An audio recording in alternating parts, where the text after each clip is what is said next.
Focus on this piece of security footage. March 14th, 2024. Maplewood, Virginia. A residential CCTV camera mounted behind a private home records exactly 31 seconds.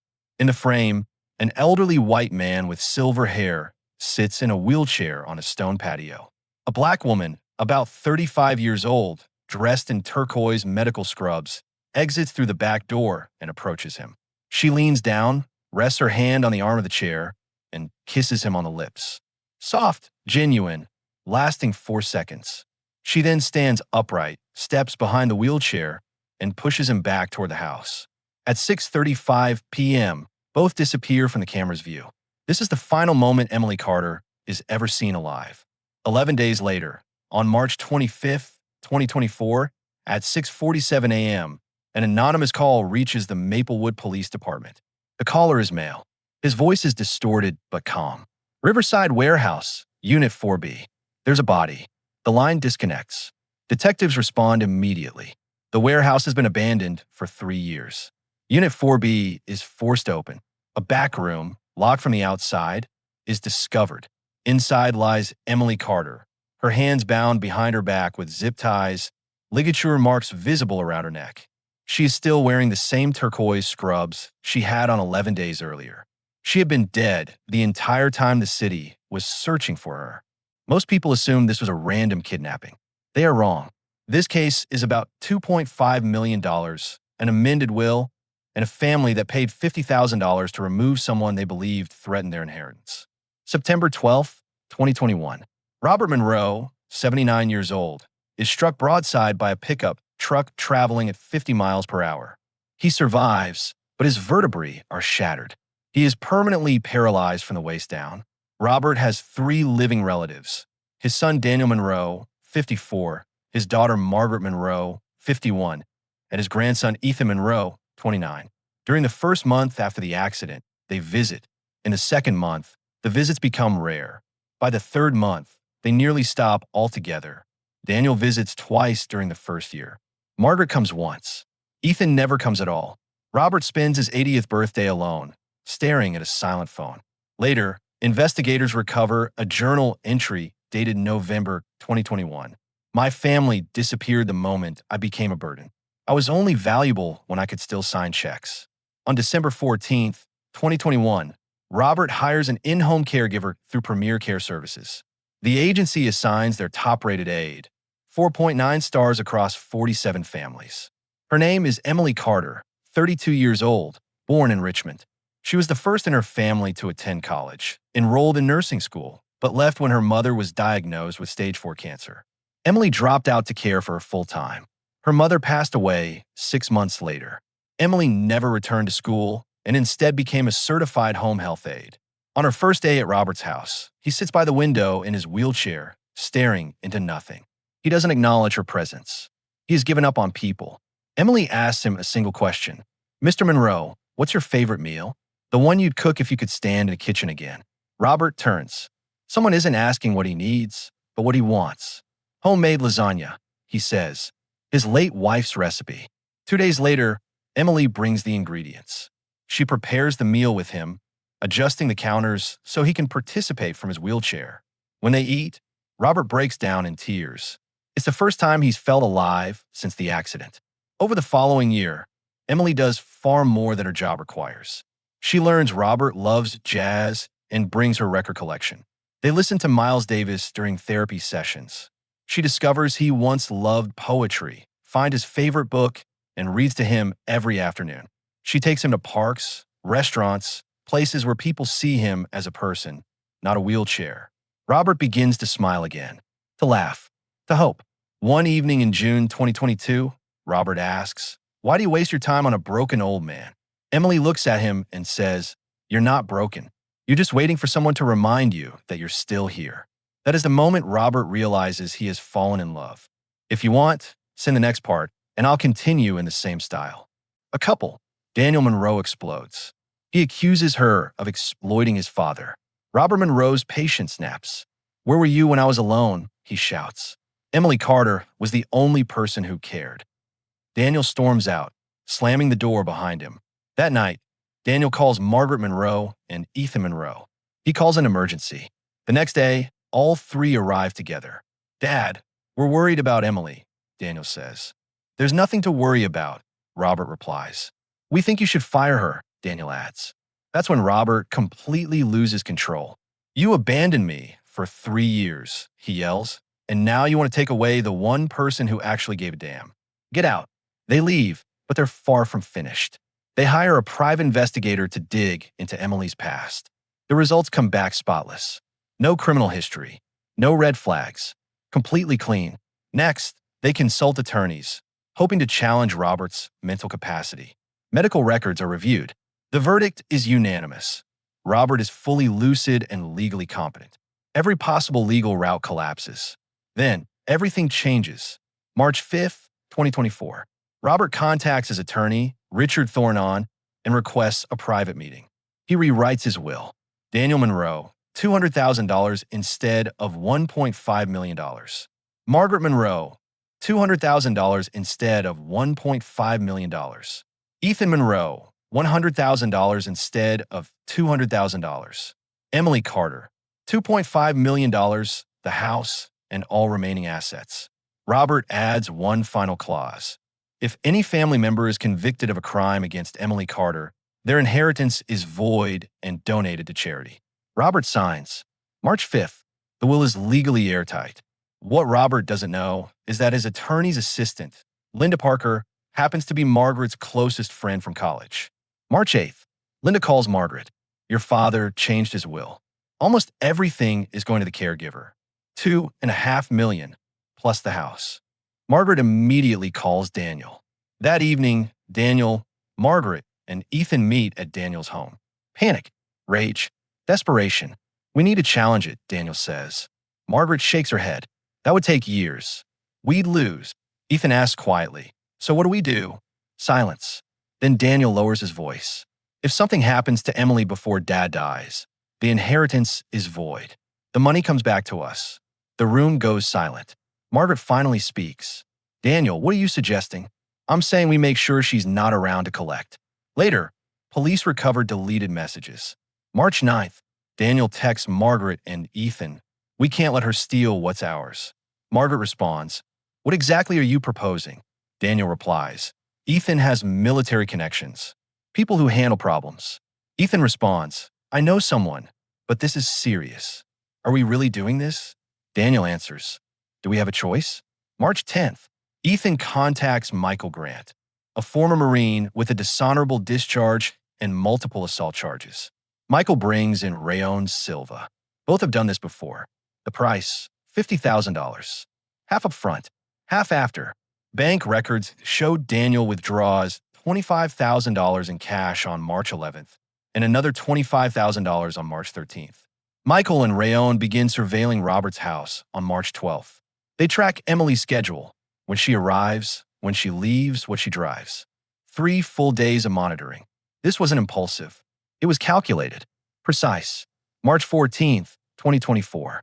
Thursday, Emily's last workday before a week off. Robert has a surprise planned. He intends to propose. He bought a ring 2 weeks earlier. Emily has no idea. She also doesn't know Michael and Rayon have been watching her for 3 days. Around 11 a.m., Daniel texts Ethan, today, go. Ethan replies, already in motion. 8 a.m. Emily arrives. Breakfast with Robert. Scrambled eggs. Toast. Robert tries to flip a pancake from his wheelchair. He fails. They laugh. It's a normal, happy morning. The day continues. Therapy, jazz music conversation. Around 6:30 p.m., they decide to sit outside on the patio. The weather is warm for March. The motion-activated security camera turns on. 6:34 p.m. Emily pushes Robert's wheelchair onto the patio. They talk. She smiles. He says something that makes her laugh. She walks around to the front of the chair. This is the moment she bends down, places her hand on the armrest, and kisses him on the lips. Not a peck. Oralkish. For seconds, Robert lifts his hand and gently touches her cheek. No one knows this is happening except the camera. This is not manipulation. This is 2 people in love. Emily straightens up, moves behind the wheelchair, grips the handles, and pushes Robert back toward the house. At 6:35 p.m., They disappear from view. This 31-second clip will be shown in court 6 months later. Prosecutors will use it to prove that Emily and Robert were not caregiver and patient. They were a genuine couple. When the jury sees the footage, they understand why Robert changed his will. Not because of influence, because of love. Inside the house, Emily helps Robert settle in. She tells him she's heading home to run errands. He asks her to stay for dinner. She can't, but promises she'll see him tomorrow. Tomorrow, Robert says, smiling. Emily gathers her belongings, kisses him goodbye, and leaves at 6:47 p.m. She gets in her green Honda and drives away. 3 blocks down the road, Michael Grant and Rayon Silva are parked, waiting. The moment Emily's car turns the corner, Michael Grant pulls out and follows. Emily drives toward town. She needs groceries, a routine stop she's made dozens of times before. At 6:58 p.m., she pulls into the parking lot and parks near the far end, away from the main entrance. Fewer people, quieter, exactly what they were counting on. She steps out of the car, opens the trunk, and reaches for her reusable shopping bags. The white van rushes in behind her vehicle. 2 men jump out. One grabs her from behind. Emily screams and fights back, but Michael is 6'2", over 220 pounds, former military. Emily is 5'7", about 130 pounds. She never stood a chance. Rayon Silva moves fast, zip ties, a hand clamped over her mouth. They lift her into the van. 30 seconds. That's all it takes. A store employee hears something, glances over, and sees a white van speeding out of the lot. It feels off, but he doesn't call police. He doesn't note the license plate. Emily's green Honda remains behind. Trunk open. Driver's door ajar. Her purse lies on the pavement. Groceries scattered across the asphalt. Store security doesn't notice for 40 minutes. When they finally do, police are called at 7:44 p.m. By then, Emily has been gone for 46 minutes, and she's already at the warehouse. Riverside Warehouse, Unit 4B. Abandoned for 3 years. No cameras, no guards, no witnesses. Michael parks in the rear. They carry Emily inside. The back room is small, no windows, one door.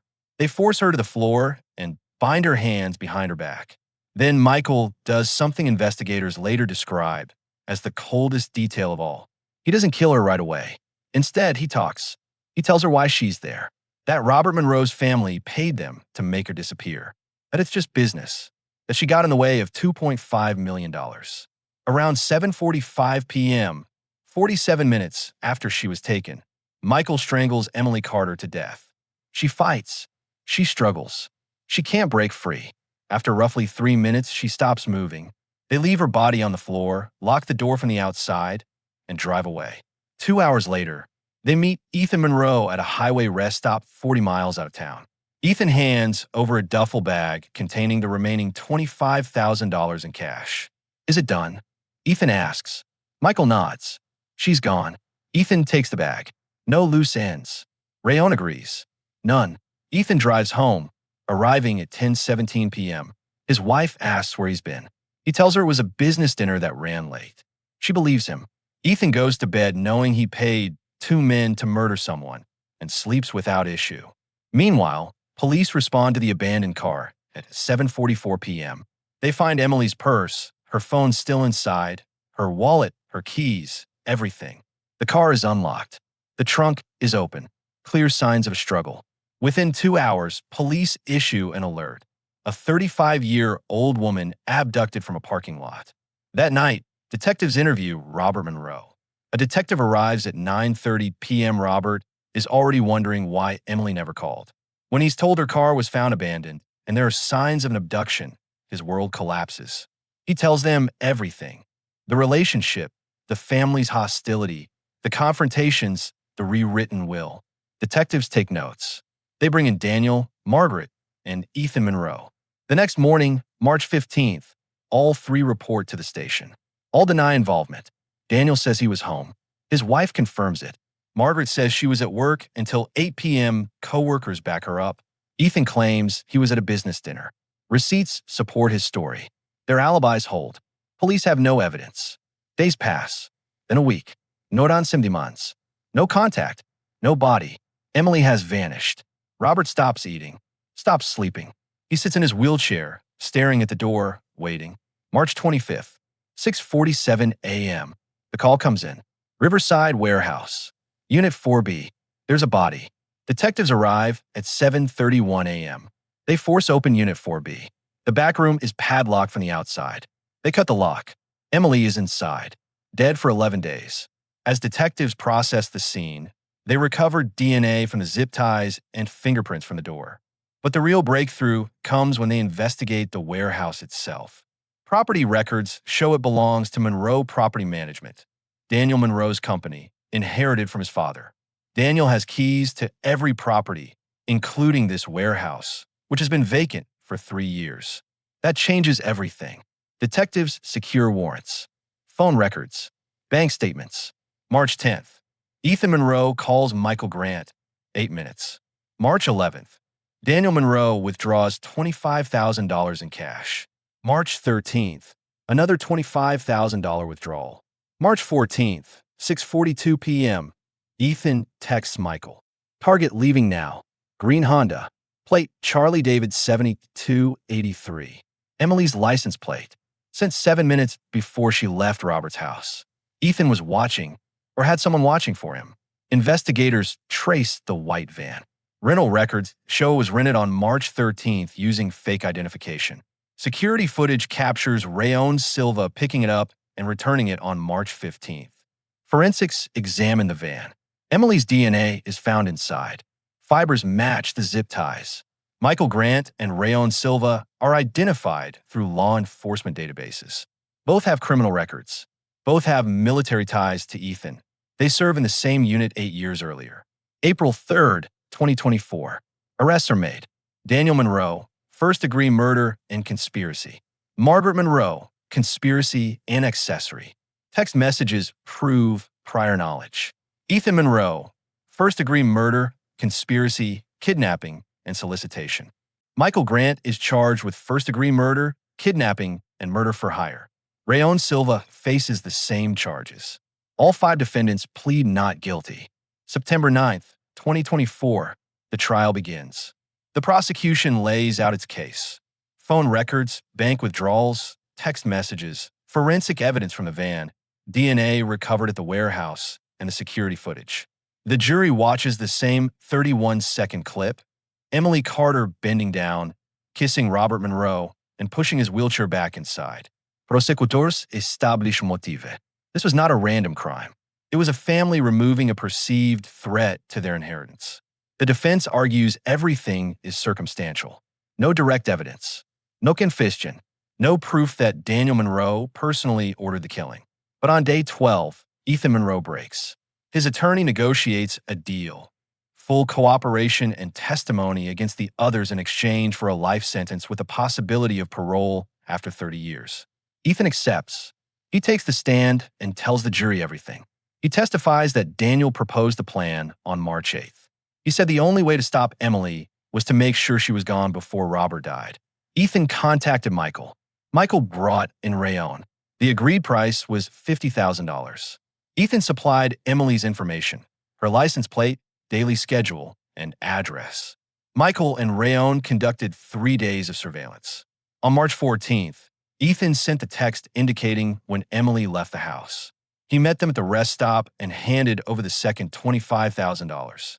Michael told him it was done. Emily was dead. Ethan admits he knew and did nothing. He didn't call police. He went home. The jury deliberates for 4 hours. Verdict: guilty on all counts for all defendants. October 14th, 2024, sentencing. Daniel Monroe, life in prison without parole. Margaret Monroe, 25 years.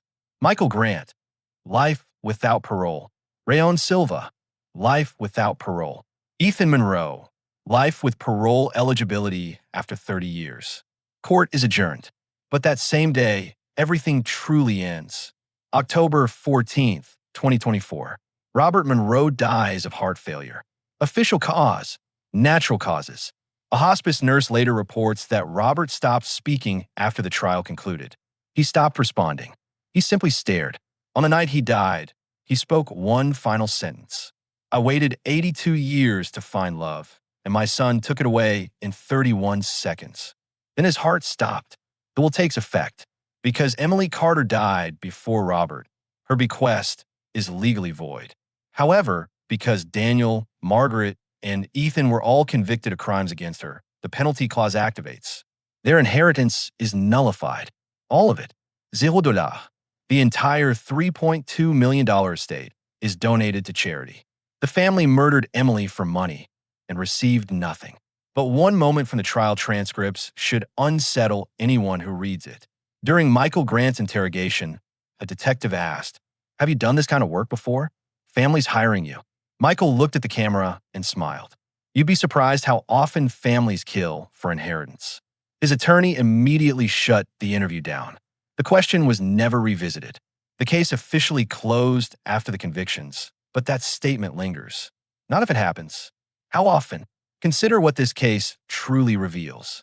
Emily Carter did everything right. She followed protocol. She maintained boundaries until feelings developed naturally over years. She didn't manipulate anyone. She cared for someone when no one else would. Robert Monroe's decision wasn't incompetence. Multiple doctors confirmed he was fully lucid. It was gratitude. She gave him 3 years of dignity when his family gave him abandonment. But to Daniel, Margaret, and Ethan, the money belonged to them by blood. It didn't matter that they hadn't visited. It didn't matter that they disappeared. The inheritance was supposed to be theirs. And when they discovered it wasn't, they removed the obstacle. March 14th, 6:34 p.m. Emily kisses Robert on the patio. She has no idea that 3 blocks away, 2 killers are waiting in a van. She has no idea Ethan already sent her license plate. She has 24 minutes of freedom left. She's just kissing someone she loves. 31 seconds later, she's inside. 13 minutes later, she leaves. 11 minutes after that, she's taken. 47 minutes after that, she's dead. 11 days later, she's found. 6 months later, the killers are convicted. 7 months later, Robert dies. All because a family decided inheritance was worth more than a human life. If you work in healthcare, especially home care, understand this. Emily had perfect reviews, 8 years of experience. She followed every rule. She still became a target because she showed compassion. The warning signs weren't her behavior. They were the family's. When relatives suddenly appear and accuse you of manipulation with no evidence, document everything, dates, times, exact words. When they threaten your job, report it to your agency. Create a paper trail. And when someone makes you feel unsafe, trust that instinct. Emily had 3 hostile confrontations with the Monroes. She believed it would pass. It didn't. It escalated to murder. The Monroe case closed in October 2024. Daniel, Margaret, Ethan, Michael, and Rayon are in prison. Robert Monroe is dead. Emily Carter is dead. But the questions remain. How many other families have secretly conspired to remove caregivers they viewed as threats? How many other Michael Grants and Rayon Silvas are waiting for the next call? The next $50,000? How many healthcare workers, right now, are being quietly monitored by families who see them as obstacles instead of help? We don't know. Most cases will never be exposed. Most won't be handled as clumsily as the Monroe family. Most perpetrators will walk free. Emily's final moment of freedom was at 6:34 p.m. on March 14th. Kissing Robert Monroe on the patio while a security camera recorded and 2 killers waited 3 blocks away. 13 minutes remained before she walked out that door. If she had known, would she have done anything differently? Would she have run, called the police? Or would she have stayed right there on that patio with Robert? Knowing those 31 seconds were all they had, we'll never know. What we do know is this. Emily deserved better. Robert deserved better. If you work in healthcare, especially in home care, change your routines. Don't park in the same place every day. Don't leave at the same time. Never assume family members are safe simply because they're family. Document every hostile encounter, every accusation, every threat. Trust your instincts. If you feel watched, threatened, or unsafe, report immediately. Create a paper trail. Emily had those instincts. She ignored them, and it cost her everything.